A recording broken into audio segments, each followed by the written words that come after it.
Mr. President, I held a hearing last week in the Judiciary Committee on the question of an issue that most Americans are aware of, but not aware of the severity of the challenge that we face.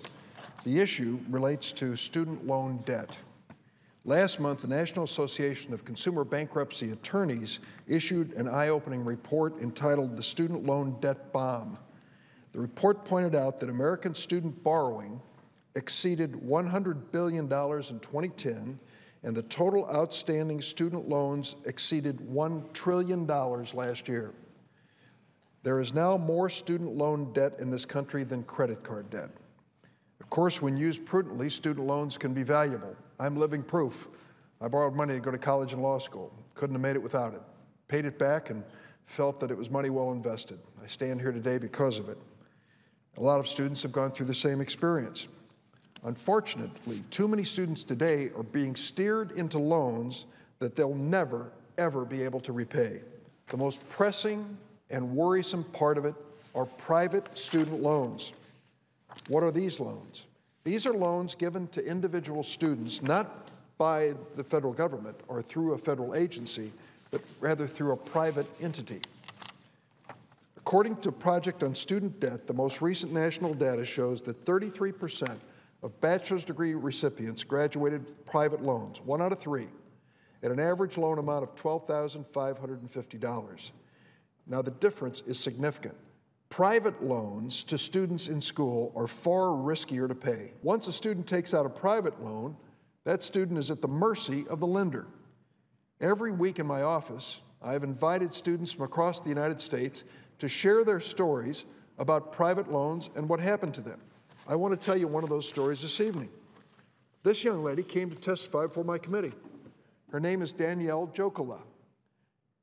Danielle is a constituent of mine, lives in Illinois, and she appeared when we had a hearing on the looming student debt crisis. The odds were against Danielle. Both of her parents were high school dropouts, but because of the personal value education has for her, Danielle was determined to go to college. Not unlike a lot of young people these days, her family couldn't help her. She had to do it on her own.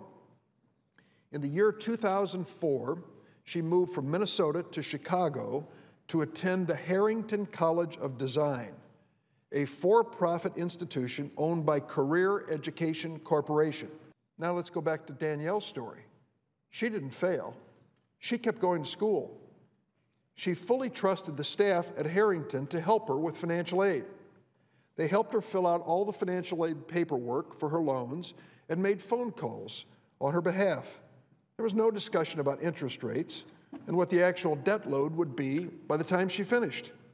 School employees never talked about monthly payments once she graduated, nor did they tell her about the kind of salary she could expect to earn on graduation, or the percentage of graduates coming out of the Harrington School of Design that actually found a job. In 2007, Danielle graduated with a Bachelor of Fine Arts in Interior Design. You can imagine how proud she was, coming from a family where no one had finished high school. After graduation, she started to pay back the following amounts that she had to borrow to graduate: $37,625 in federal loans and $40,925 in private loans. Danielle owed $79,000 when she got her bachelor's degree in interior design. Today, 5 years after graduation, she still hasn't found a job in that field. And she now doesn't owe $79,000. She owes more than $98,000. Those loans just continue to grow. She makes one combined payment each month of approximately $830. Nearly 28% of her current income goes to student loan debt. 25 years from now, 25 years in the future, if the interest rates hold where they are, she will have paid nearly $56,000 for her federal loan, which started off at $37,000, and nearly $155,000 for the $41,000 private loan. Approximately $211,000 she would have paid 25 years from now on her $79,000 debt. That's a staggering 264%.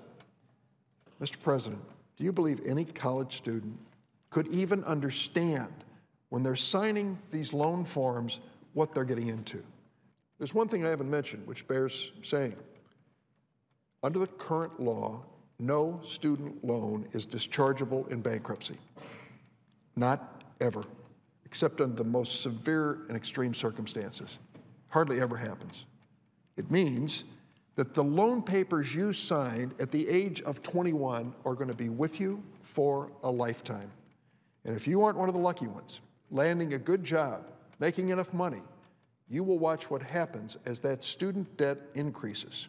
Danielle's debt went up from $79,000 in 5 years to over $98,000, and it continues to grow. I asked her about her lifestyle. 32 years old, married. She's trying to do the best she can. She can't go back to school, impossible. She can't borrow money to do that. She's looking for a job and trying her best, and she said, it looks like I'm going to lose my home over this. It's just a little house my husband and I were working on paying for. We just can't do it anymore. Age 32, virtually in debtor's prison to these private loans and federal loans for what? For making the mistake of going to college? I don't happen to think that's a mistake. For most of us, it was a ticket to a future. She thought it was a ticket to a future for her. It turned out to be a ticket to a life of debt. I've introduced legislation, the Fairness for Struggling Students Act. It restores the pre-2005 bankruptcy treatment for private student loans. If those for-profit schools and those creditors making private student loans knew they were dischargeable in bankruptcy, would they ask harder questions about the payback? Would they be more concerned about whether the student's actually going to end up with a job? You bet they would. There's no reason why private student loans should get treated differently than any other private debt in bankruptcy. And it's especially egregious that these private loans are non-dischargeable, where a student was steered into a loan while the student still had eligibility for the much lower costing federal student loan. I'm encouraging my colleagues to take a hard look at this issue. Bet you a nickel that if you went to a town meeting in any town in America, in Illinois or any other state, and asked folks there, anybody have any concerns about student loans? Watch the hands go up. People are worried about it. The last example I'm going to use is one of the people who works in my federal office building. Wonderful lady who cleans up the building, and we've gotten to know her. She speaks English. She's an immigrant to this country, limited command of English, but a hard-working person. Her daughter graduated from high school with a GED, and she ended up so elated that her daughter finally made it through high school, and then came in within days and said, I've got great news. My daughter was accepted at college. And it turned out she was accepted at Westwood College. Westwood College accepted her and offered her a degree in law enforcement. Well, we asked her mother, what's it going to cost? Well, it's the $5,500 Pell Grant plus $17,000 more for 1 year. This college, unfortunately, has become notorious. It's under investigation by the Illinois Attorney General for these very loans. Students who watch all these crime programs on TV can't wait to become part of law enforcement. Here's the bad news. Westwood College's law enforcement degree is not accepted by any law enforcement agency in Illinois. It is not a legitimate college degree. Well, we called Westwood because we've been through this with them before many times and said, if you don't tear up those papers right now and allow her mom and her to walk away from this, there'll be a press conference out in front of your building tomorrow morning. They tore up the paper. But sadly, many college students who went to Westwood didn't have that good result. We have a responsibility here, a responsibility to these students, these leaders of tomorrow, a responsibility when it comes to the reputation of education in our country, to step in and police the for-profit schools that are not doing a good job, that are taking advantage of students and leaving them deeply in debt with worthless diplomas. I'm afraid it will be. If this looming student debt crisis grows, there'll be more and more tragic stories like the one that I put in the record today about Daniel Jokolot.